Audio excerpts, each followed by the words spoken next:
Gue udah sebulan aja 2 kali strike ya. Tapi ini nggak tahu gue di strike apa kagak ya. Insya Allah nggak ada ya. Mudah-mudahan apa ya bisa menyampaikan informasi yang luar biasa. Ini agak penting nih.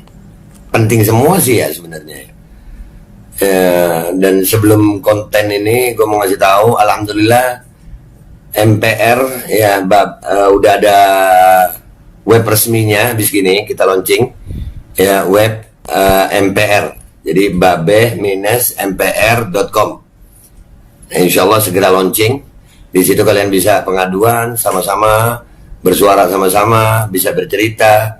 Ya, jadi kita menginginkan kebaikan bagi bangsa ini. MPR itu adalah Majelis Penderitaan Rakyat. Artinya kita menampung penderitaan-penderitaan rakyat. Ya kan ada gedung yang namanya sama tapi banyak tutupnya pintunya ya. Kalau yang MPR ini insya Allah kita sama-sama bahu-membahu demi Indonesia, demi masyarakat Indonesia, tanpa baju politik, tanpa partai politik.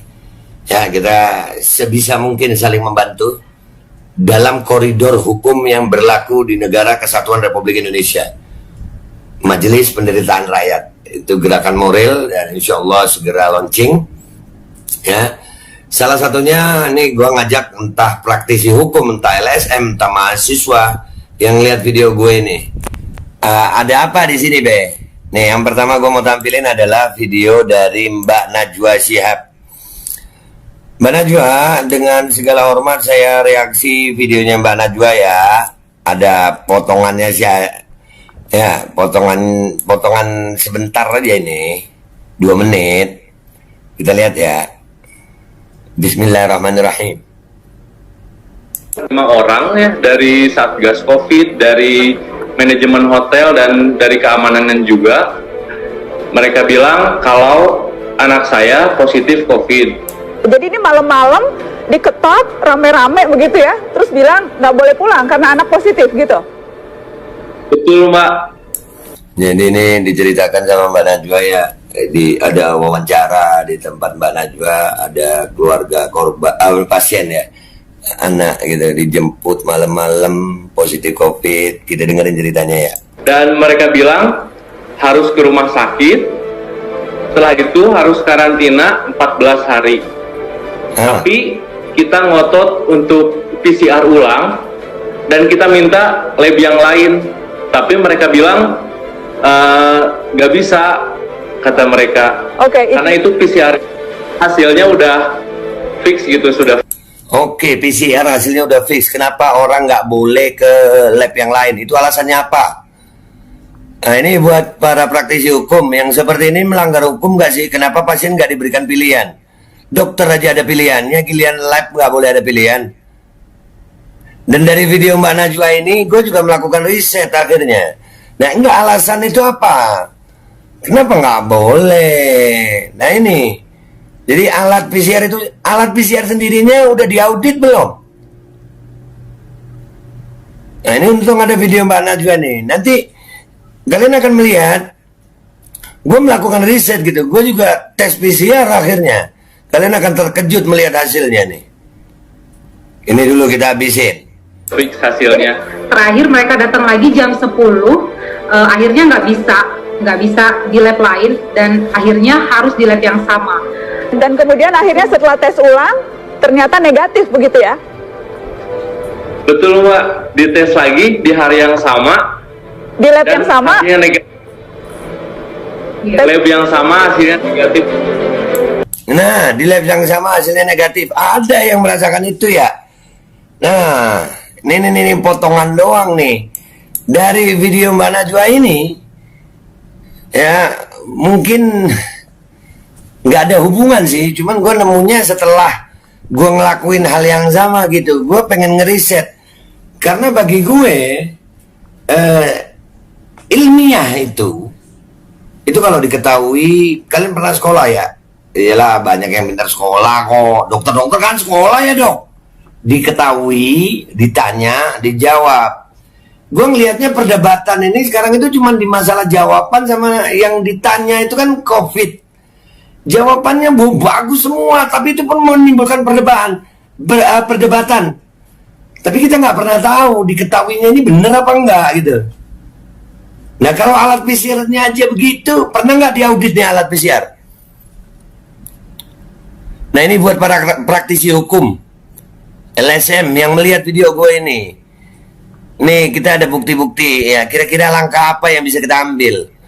Nih kalau alat PCR-nya udah pernah diaudit apa belum? Ini penting ini. Kalau nggak ada yang nyambut nih, gua cari sendiri nih. Karena gua alhamdulillah ya, gua merasa warga negara Indonesia yang harus apa ya, hidup di negara ini sesuai dengan hukum yang berlaku. Gue berhak tahu dong itu alat PCR gimana. Jadi ini nih cuplikan-cuplikan video gue waktu gue di PCR nih. Nah tuh waktu masih numpang mobil tuh di PCR. Nah ini juga nih penemu PCR namanya Gary Mullis, Mbak. Nah penemu PCR Gary Mullis, Mbak. Gue ajarin, saya nggak tahu. Kesian, cuman begitu doang. Nih no, nafas, nggak enak rasanya digituin tuh.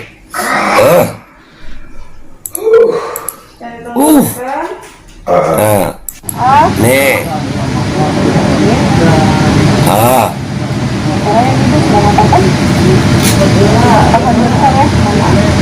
masuknya ke dalaman. Nggak boleh gue. Iya Mbak. Sebenarnya gue 5 kali tes, cuma yang satunya nggak terdokumentasi, dan itu gue atas biaya pribadi, pengen tahu gue. Dan subhanallah hasilnya nih guys. Yang pertama nih, ini coba gue gedein ya.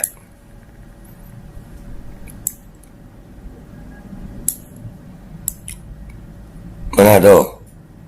Ya, 2 Agustus 1159 itu ya.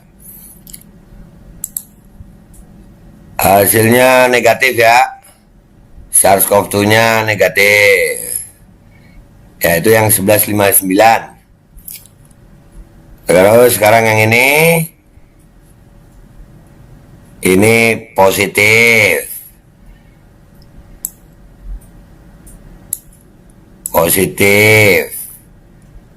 Positif 1348 ya. Ini jam 10-nya